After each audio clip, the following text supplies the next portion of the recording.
उत्तर प्रदेश में प्राथमिक शिक्षक भर्ती का मामला फंस गया है।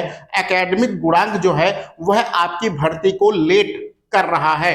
तो क्या है पूरा मामला, इस पर भी हम लोग बात करेंगे। और कल जो आयोग की बैठक हुई थी उस पर भी बात करेंगे। तो आज भी आयोग की बैठक है, आज शाम को आप लोग को कुछ ना कुछ खबर सुनने को मिलेगी। तो चलिए आज के वीडियो लेक्चर को स्टार्ट करते हैं। भर्ती लेट होने का क्या कारण है उस पर बात करते हैं। अच्छा, 3-4 दिन पहले ये खबर मैंने पहले ही आपको दे दिया था। आप लोग इस YouTube चैनल को सब्सक्राइब कर लीजिए, हमारे साथ बने रहिए और जो भी जानकारी है उसको सही समय पर प्राप्त करते रहिए। देखो भैया, 2 विभाग है, अपना बेसिक शिक्षा विभाग है। यह विभाग टीचरों की नियुक्ति करता है, मतलब टीचरों की नियुक्ति का मतलब होता है आपको जिले में अपॉइंटमेंट देता है। पूरा जो है प्राइमरी वाला 1 से 8, 1 से 5 नहीं बल्कि 1 से 8 की यह व्यवस्था देखता है। और सरकार के द्वारा उत्तर प्रदेश शिक्षा सेवा चयन आयोग बनाया गया है। तो दोनों के अपने अपने काम हैं। ये नया आयोग है, इसने नई नियमावली बनाई। नियमावली बनाने में आप सभी लोग जानते हैं, पेपर जो होगा 120 नंबर का होगा, 360 अंक आपके आएंगे। एक प्रश्न आपका 3 नंबर का रहेगा, 1/3 की माइनस मार्किंग होगी। ये सारे काम लिया गया और मेरिट जो बनेगी वो इसी जो एग्जाम हुआ है इसी से बनेगी। और पुरानी नियमावली आप जानते ही हैं, ये पुरानी नियमावली कब से चल रही है, 1981 से चल रही है, जिसमें जो शैक्षणिक गुणांक हैं उसको शामिल करने की बात कही गई है। यानी कि जो आयोग के द्वारा अधियाचन भेजा गया था, इस आयोग के द्वारा इसको चयन करने के लिए जो अधियाचन भेजा गया था उसमें शैक्षणिक गुणांक की बात कहा गया था। अगर शैक्षणिक गुणांक दिया जाएगा तो शिक्षा मित्र को भारांक भी दिया जाएगा, जो कि सुप्रीम कोर्ट का ऑर्डर है। तो अगर ये लागू होगा तो ये भी लागू होगा, ये बात जानते रहिए।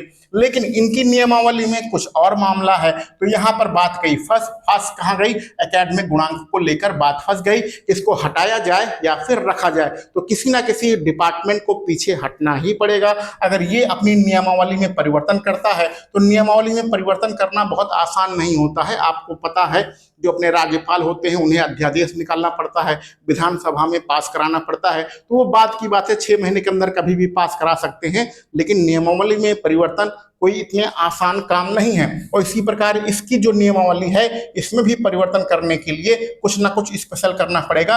यानी कि जो रूल्स एंड रेगुलेशन है उसमें अगर आपको चेंज करना पड़ेगा, तो ऐसे नहीं कि हाँ मेरा मन है चलो ये कर दें, आज मेरा मन है चलो वो कर दें, इतना आसान चीजें होती नहीं है। तो यानी कि दोनों का मामला फंसा हुआ है। अब एकेडमिक रखा जाए या एकेडमिक हटाया जाए, किसी एक को अपनी बात तो मानना ही पड़ेगा। अगर ये एकेडमिक रखने की बात करता है तो इसको अपनी नियमावली में परिवर्तन करके उसको शामिल करना पड़ेगा। अगर ये हटाने की बात करता है तो इसको नियमावली में परिवर्तित करके जो शैक्षणिक गुणांक वाली बात कही गई है उसको रिमूव करना पड़ेगा। तो यानी कुछ ना कुछ तो दोनों को करना पड़ेगा।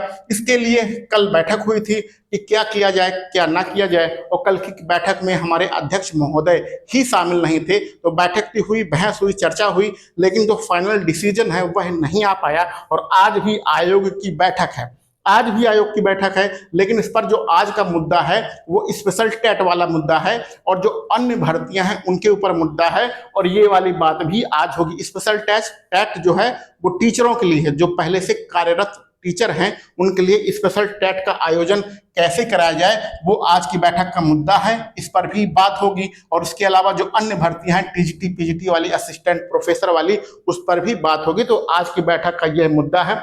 कल की बैठक से कोई निर्णय नहीं निकला।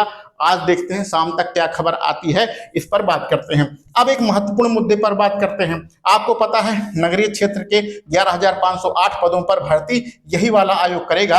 और यही वाला आयोग जो है अपने माध्यमिक में जो प्राइमरी वाले स्कूल होते हैं वहां पर 897 पदों पर भर्ती करेगा। तो अगर ध्यान दीजिए, ये मामला फंसा है बेसिक शिक्षा विभाग का, ये मामला बेसिक शिक्षा विभाग का फंसा है, यानी इस वाली भर्ती का फंसा हुआ है। तो ऐसा नहीं होता है कि एक प्राइमरी, अगर मान लीजिए एकेडमिक रखने की बात कर लेते हैं, मान लेते हैं कि एकेडमिक नहीं हटाया जाएगा, एकेडमिक रहेगा, तो क्या होगा उस पर बात करते हैं। तो जब इसकी भर्ती होगी बेसिक शिक्षा विभाग में 11,000 पदों पर भर्ती होगी, तो वहां पर आपका शैक्षणिक गुणांक रहेगा, मेरिट बनेगी, सिलेक्शन हो जाएगा। लेकिन जब यही आयोग माध्यमिक में प्राइमरी वाली भर्ती करेगा, 897 197 पदों पर, और उसमें एकेडमिक नहीं रहेगा क्योंकि इसकी नियमावली में तो नहीं है।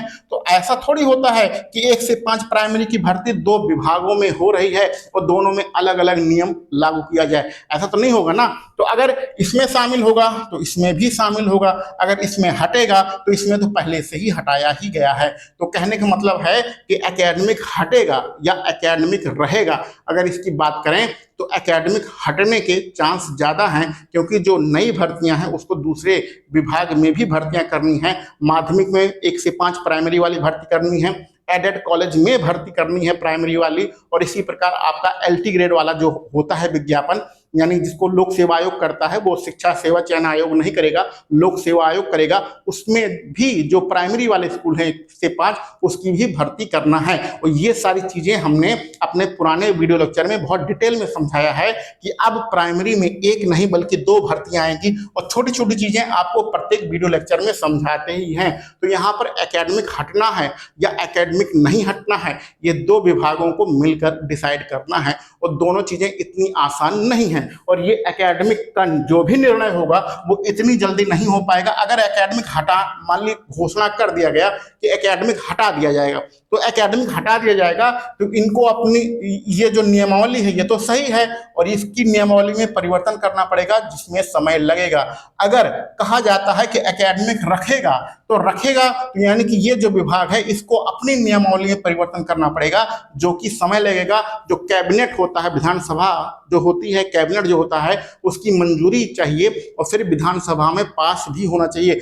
खैर, पास होने के लिए बिल्कुल 6 महीने का समय दिया जाता है, यानी अभी घोषणा कर सकते हैं, अभी लागू कर सकते हैं, और 6 महीने के अंदर कभी भी उसको पास करा सकते हैं। वो सारी चीजें आप लोग जानते हैं, पॉलिटी पढ़ते हैं, रूल्स एंड रेगुलेशन आपको पता है, कौन सा विधेयक कैसे पास किया जाता है, ये सारी चीजें आपको पता होनी चाहिए। तो कुल मिला के इसका मामला जो बन रहा है वो सितंबर में बन रहा है, अगस्त खत्म हो गया है, कुछ होने वाला नहीं है, और सितंबर लास्ट मान के चलिए, सितंबर लास्ट में आपका नोटिफिकेशन आएगा। अगर काम बहुत तेज स्पीड से हो जाता है, अगर काम बहुत तेज स्पीड से हो जाता है तब भी सितंबर लास्ट में ही आपका नोटिफिकेशन आएगा, और काम कछुए की गति से होता है।